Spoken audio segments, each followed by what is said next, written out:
오늘부터 이제 11월 달입니다. 11월 달은 특별히 감사의 달로 이렇게 알려져 있고, 추수감사절이 있는 달로서 잃어버렸던 감사를 다시 한번 리마인드하고 되새겨보면서 또 하나님의 은혜로 충만함을 힘입는 그런 계절이라고 할 수 있습니다. 우리 성도님들이 오늘 성경 본문의 말씀은 참 좋아하기는 하지만 따라하기는 힘든 말씀 중에 하나가 아닌가 이렇게 생각이 됩니다. 여러분 여기 보니까 항상 기뻐하라, 이 범사에 감사하라, 쉬지 말고 기도하라 그랬는데 여러분 마음에 기쁨이 있으신지요? 여러분 마음 가운데 감사가 있으신지요? 우리는 순간순간 그렇게 할 수 있는데 항상 범사에 이거는 조금 이렇게 때로는 어려울 때가 있는 것 같아요.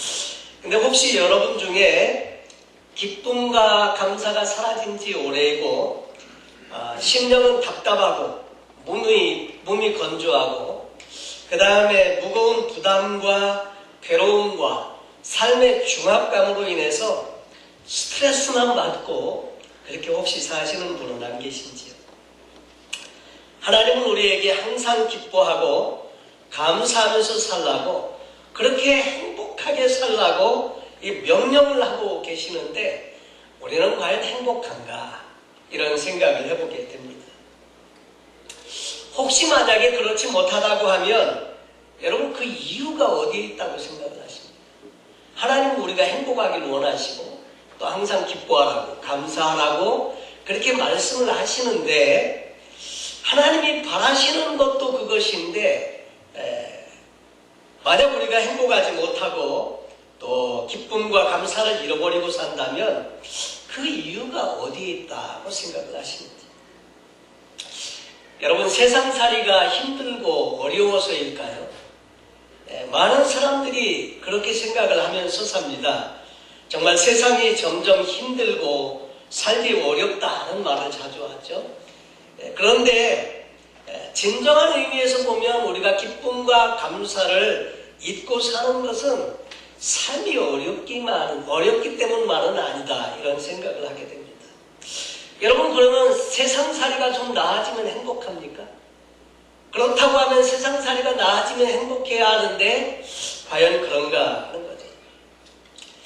옛날에 비교하면 정말 이렇게 요즘은 세상살이가 참 좋아졌다, 이런 것들을 느낍니다.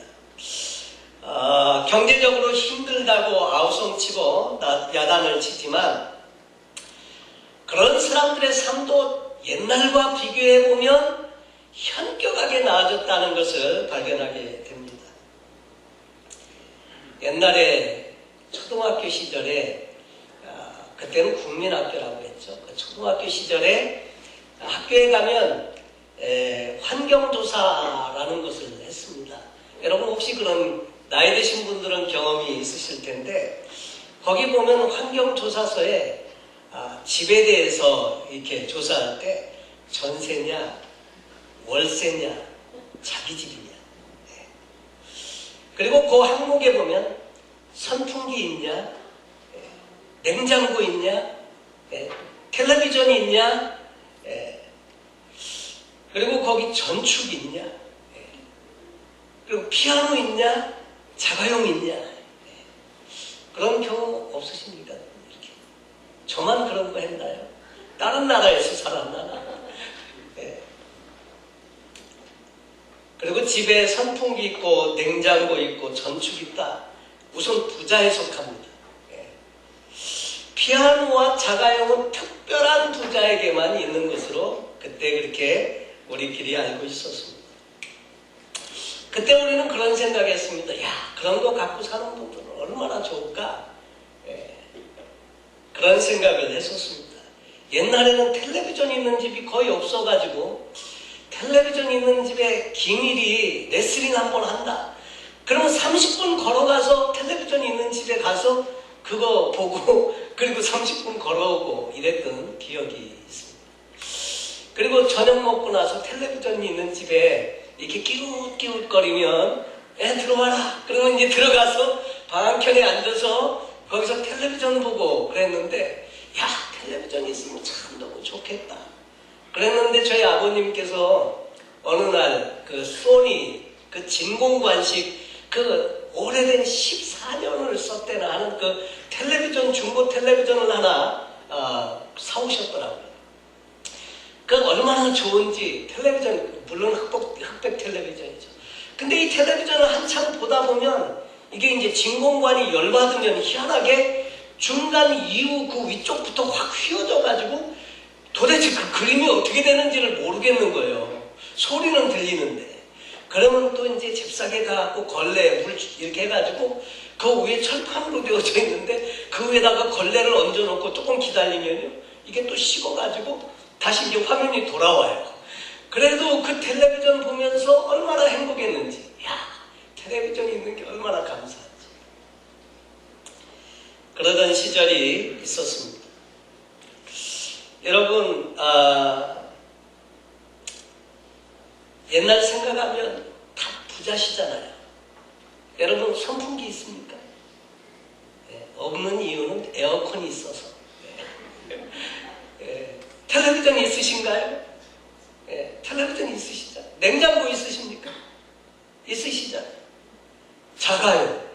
와, 그것도 집에 한 개만 있는 게 아니고 2대 이상 있는 분들도 있고. 옛날에 비하면 진짜 다 부자십니다. 그러면 옛날에 비교하면 진짜 행복해야 되는데 여러분 행복하십니까? 삶은 분명히 질이 나아지고 했는데 과연 행복하냐 이거죠. 우리 여자분들도 과거에 비해서 부엌에 달라진 거가 거의 500가지 정도가 개선이 됐대요. 그랬는데도 여자분들은 여전히 불평이 많더라. 가사도구, 이 주방에 달라진 게 그렇게 많다고 하죠. 요즘은 분명히 환경이 나아졌습니다. 그런데 여전히 사람들은 행복해하지 못하면서 사는 것이 우리의 일상의 삶이다 하는 거죠. 그런데 우리가 분명히 알 수 있는 것은 우리의 꿈이 이루어졌는데도 여전히 마음은 가난하고 여전히 마음은 행복하지 못하고 이런 것들을 발견할 수 있습니다. 세상이 바뀌면, 환경이 바뀌면 행복해지리라고 하는 생각을 가지고 살고 있지만 실제로는 환경이 바뀐다고 좀 더 물질적인 풍요가 왔다고 해서 그것이 우리를 행복하게 해주지 못한다는 거죠. 그것 때문에 기뻐할 수 없고 그것 때문에 진정한 의미에서의 감사가 나오지 않는 경우가 많다는 거죠. 옛날에 저도 어렸을 때 축구공이 없어가지고 돼지 잡으면 돼지 오줌포라는 게 있습니다. 그거 불어가지고 묶어가지고 그거 오줌포 차고 다니고 지푸라기 이렇게 해가지고 그거 묶어가지고 그걸로 공놀이하고 그랬는데 어느 날 저희 아버님이 200원 주시고 고무공을 하나 사오셨습니다. 지금 보면 뭐 아주 형편없는 공인데 하여튼 고무공이에요. 그거 하나 있는데 온 동네 아이들이 그냥 다 모여가지고 그 공 하나 때문에 막 서로 기뻐하면서 막 축구를 하는데 공 하나만 가져도 그 저기 권세가 대단하더라. 그래갖고 마음에 안 드는 너 이 공 차지 마. 그러면 걔는 그냥 얼마나 공 하나만 가져도 그러던 시절이 있었는데 참 우리는 너무 모든 것들이 풍요로운데도 불구하고 행복하지 못한 삶을 사는 데는 문제가 있다고 하는 것입니다. 사실 어렸을 때 그 놀던 거 보면 요즘 아이들이 노는 거하고 달라요. 저희들은 막대기 가지고 자치기 아십니까? 막대기 이거 2개만 가지면 조그만 거 하나, 긴 거 하나, 이 막대기, 작대기 이거 저기 뭐야 자치기라는 걸 했는데 이거 하나만 가지면 하루 종일 놀았고요. 그 비석놀이 아십니까? 기왓장 깨진 거 반반한 돌멩이 해갖고 비석 세우기 그래서 그거 넘어뜨리는 거 그거 놀았고요. 깡통 차기 깡통 하나 주시면 그 안에다 돌멩이 집어넣어가지고 끝을 찌그려가지고 그 숨어있다가 나와가지고 술래 말고 깡통 차면 다 풀려나고 그거 가지고 하루 종일 놀았습니다. 못치기 여러분 대못 있잖아요. 못 가지고 침착 발라가지고 못치기 땡그랑 그림자 모르실 거예요. 여러분들은 그런 거 다 있었습니다. 딱지치기 했고 구슬치기 했고 땅 따먹기 했고. 요즘은 아이들이 이런 거 하는 아이들이 거의 없습니다. 그런데도 감사하다는 얘기 못하고 그 행복해하지 않는 것을 보면 어른들과 비슷하다 이런 생각을 해보게 됩니다. 제가 그 중등부에 이제 올라갔을 때 가끔 이제 레크레이션 타임이 친교 시간으로 있었습니다. 그때 뭐 사치기, 삿바보, 그 다음에 이제 금발바닥, 소발바닥 이런 거 하고 그러면서 이제 간식으로 뭐가 나왔느냐면 초코파이가 나왔습니다. 근데 그 어떤 이렇게 동창생 여자 자매가 그런 얘기 하는 걸 들었어요. 그래도 간식이 이 정도는 먹어야지. 여러분 초코파이 하나 먹으면서 이 정도는 먹어야지 했었거든요. 요즘은 저도 잘 안 먹잖아요. 그렇게 모든 것들이 풍요롭고 잘 살게 되었는데 그것이 환경이 나아졌다고 우리를 행복하게 하지 않고요. 거기에서 감사가 나오고 거기에서 기뻐하는 것들이 잘 나오지 않더라고요. 사실 물질적으로는 부족했어도 그때 참 행복했었다는 생각을 합니다. 좀 물질이 없어서 불편하기는 했어도 그러나 그것 때문에 불행하다고 생각하지는 않았었다는 거죠. 여러분 그런데 우리가 이 땅을 살아가면서 진짜 하나님은 우리가 행복하길 원하시는데 행복하길 원한다고 하면 우리가 훈련해야 될 게 있다고 하는 거죠. 여러분 평상시 습관이라는 것이 있습니다. 이 습관이라고 하는 것은 노력하지 않아도 그 다음에 힘들이지 않아도 저절로 되는 거 습관이라고 해요.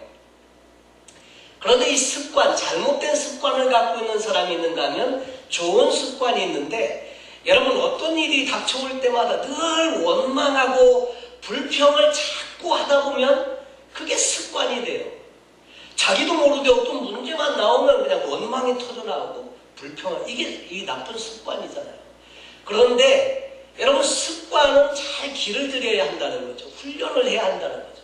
그래서 우리가 어떤 환경에 처하든지 감사하는 훈련, 기뻐하는 훈련, 이런 훈련이 필요하다는 거죠. 그런데 기뻐하고 감사하면 희한하게도 환경이 바뀌는 역사가 있다고 하는 거죠. 제가 인터넷으로 어느 목사님 말씀을 이렇게 듣는데 그 목사님께서 운전을 하고 가다가 라디오 방송에서 나온 이야기를 들었답니다. 그러면서 그 이야기를 소개를 해주시는데 이런 내용이었습니다. 어떤 젊은 부부가 결혼을 해가지고 열심히 살아서 살림미천을 잘 이렇게 장만을 했습니다. 그런데 남편이 그만 교통사고를 냈는데 큰 인사사고를 냈습니다. 그걸로 인해서 재산을 다 날렸고 그것도 부족해서 남편은 옥살이를 해야 했다고 했습니다. 남편이 감옥에서 나오는 날 아내가 남은 돈을 다 긁어 모아가지고 금목걸이 하나를 만들어가지고 남편에게 갔습니다. 그래서 출소하는 남편의 목에 걸어주면서 절망하지 말라고, 낙심하지 말라고, 우리는 젊으니까 우리 인생이 이 금목걸이처럼 반짝거릴 거라고, 그런 뜻에서 남편에게 금목걸이를 사다가 이렇게 걸어주었습니다. 그 아내는 참 지혜롭고 슬기로운 아내지 싶습니다. 그 남편을 원망하고 절망할 수도 있는데 아내의 그 아름다운 마음에 힘입어서 그 젊은 부부는 다시 열심히 일하고 재기하게 되었습니다. 그래서 조그만 중국집을 운영하면서 살게 되었는데 이렇게 살고 있을 때 아내가 뒤늦게 공부를 하고 싶었다고 합니다. 그래서 정식 대학에 들어가는 것은 꿈도 꾸지 못하고 사이버 대학에 이제 원서를 내게 되었는데 합격은 됐는데 등록금이 100만 원이 좀 넘었나 봅니다. 도저히 100만 원 등록금을 내고 다닐 수 없어서 아내는 스스로 포기하고 남편에게 이렇게 이야기했습니다. 나 미역국 먹었어. 나 떨어졌네. 그리고 그냥 말았습니다. 근데 남편이 그날 밤에 집에 들어오면서 등록금이라고 쓰여진 봉투 하나를 내밀면서 아내에게 주었습니다. 아내가 깜짝 놀라면서 남편을 이렇게 쳐다보니까 남편이 하는 말이 사이버 대학에 떨어지는 사람이 어디 있어? 이렇게 말을 하면서 인터넷으로 남편도 그 결과가 궁금해서 다 알아봤더니 합격되었고 등록금이 얼마라는 것까지 다 확인을 하고 등록금을 준비해 온 것입니다. 그런데 아무리 생각해도 이 돈이 나올 데가 없는데 이 돈이 어디서 나왔을까 물어봐도 씩 웃기만 하고 대답을 하지 않습니다. 근데 가만히 보니까 목걸이가 없습니다. 나중에 남편이 말했습니다. 아, 목걸이 팔았어. 네. 여러분, 남편은 아내의 그 등록금을 위해서 목걸이, 금목걸이 판 것입니다. 여러분, 이런 이야기 들으면서 정말 여러분, 금목걸이 팔아야 등록금을 마련할 수 있다고 하는 것은 그만큼 삶이 고되고 힘들고 여유가 없다는 얘기 아닙니까? 그럼에도 불구하고 금목걸이 하나 사고 금목걸이 하나 팔면서 부부가 이렇게 행복하게 살 수 있는데, 여러분, 정말 진정한 의미에서의 이 행복이라고 하는 것은 환경을 탓하고 원망하고 서로 그걸 절망하고 불행해하고 그렇게 하지 아니하고 감사하는 마음 속에서 서로에 대한 사랑과 배려가 있을 때 그것이 사람을 행복하게 한다고 하는 거죠. 분명히 아무것도 없는 살림에서 아내가 목걸이 사다가 출소하는 자기 목에 걸어줄 때, 금목걸이 걸어줄 때 남편이 그렇게 말했을 겁니다. 여보, 고마워요. 네. 금목걸이 팔아가지고 등록금 만들어가지고 아내에게 주었을 때 아내도 역시 마찬가지로 그렇게 말했을 겁니다. 여보, 고마워요. 여러분, 이렇게 서로 배려하고 사랑하고 그럴 때 우리는 행복해지는데, 여러분, 세상이 아니고 돈이 아니고 물질이 아니고요, 우리 마음속에 있는 사랑과 감사의 마음이 있을 때 우리는 행복해질 수 있다고 하는 것이죠. 그런데 이것이 쉽지 않으니까 성경은 기도하라고 말씀합니다. 항상 기뻐하라, 쉬지 말고 기도하라, 범사에 감사. 왜 중간에 쉬지 말고 기도하라가 있을까? 여러분, 항상 기뻐하는 거 쉽지 않습니다. 범사에 감사하는 거 쉽지 않아요. 그러나 그렇기 때문에 그 일을 위해서 하나님 기뻐하는 마음, 감사하는 마음 주옵소서. 옛날에는 그렇게 없어도 우리는 행복했었는데 지금은 모든 것을 가져놓은데도 우리는 왜 이렇게 불행을 느낍니까? 하나님 감사하는 마음 회복시켜 주시옵소서.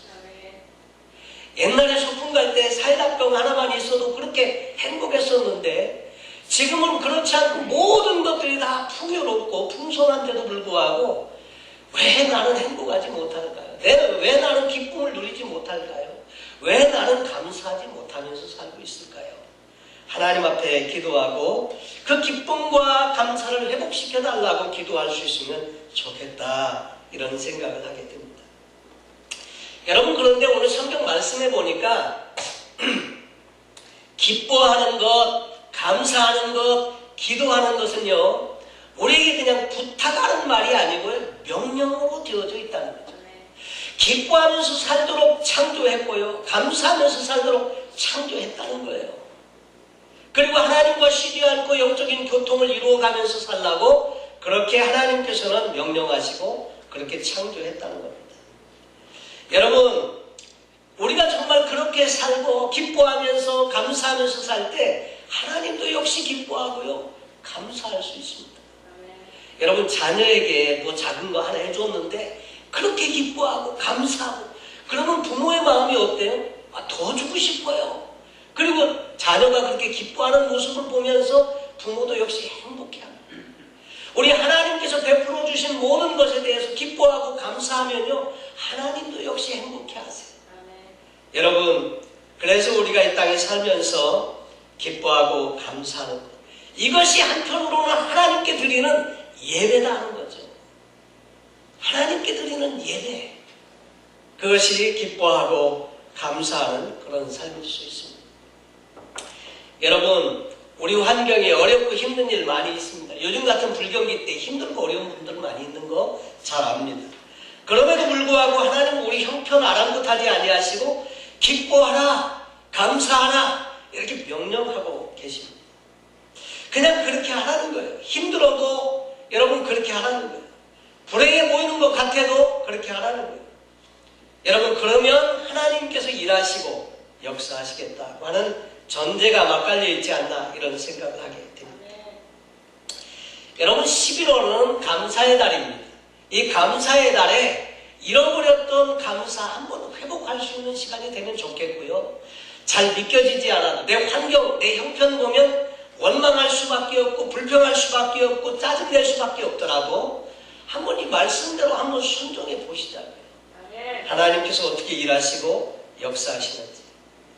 여러분 우리는 사실 문제도 있습니다. 근데 문제보다는 감사할 거리를 찾으면 감사의 제목이 더 많더라는 것을 우리가 발견할 수 있습니다. 그리고 하나님께만 감사하지 말고 사람에게도 감사하시기 바랍니다. 우리 이웃들을 향해서 나를 길러주신 부모님 감사합니다. 나를 또 위해서 내조하고 또 이렇게 섬겨주는 아내들에게 감사, 또 남편들에게도 감사, 여러분 자녀들에게도 감사, 작은 것 하나라도 감사하면서 이렇게 사는 거, 기뻐하면서 사는 거, 이것이 우리의 일상의 삶에서 드리는 예배다 하는 것입니다. 원래 이 훈련이라고 하는 것은 자주 반복해야 합니다. 그래야 좋은 습관으로 자리를 잡습니다. 근데 기쁨과 감사도 훈련을 해야 합니다. 자주 우리 하나님 앞에 감사하는 훈련, 또 기뻐하는 훈련, 그 훈련을 통해서 자주 그렇게 나가면 이것이 좋은 습관으로 자리하게 되고 항상 감사하고 기뻐하는 사람에게는 하나님께서 좋은 하나님의 또 은혜를 부어주십니다. 스펄전 목사님 그런 말을 했습니다. 별빛을 보고 감사하는 자에게는 하나님께 달빛을 주시고 달빛에 감사하는 자에게는 하나님의 햇빛을 주시고 햇빛에 감사하는 자에게는 하나님의 영광의 빛을 주신다. 그렇습니다. 감사하면 하나님의 더 풍성한 은혜가 넘치게 될 줄 믿습니다. 사도 이 바울은 데살로니가 성도들에게 이 하나님이 원하시는 것, 그것을 이야기해 주면서 이는 그리스도 예수 안에서 너희를 향하신 하나님의 뜻이니라.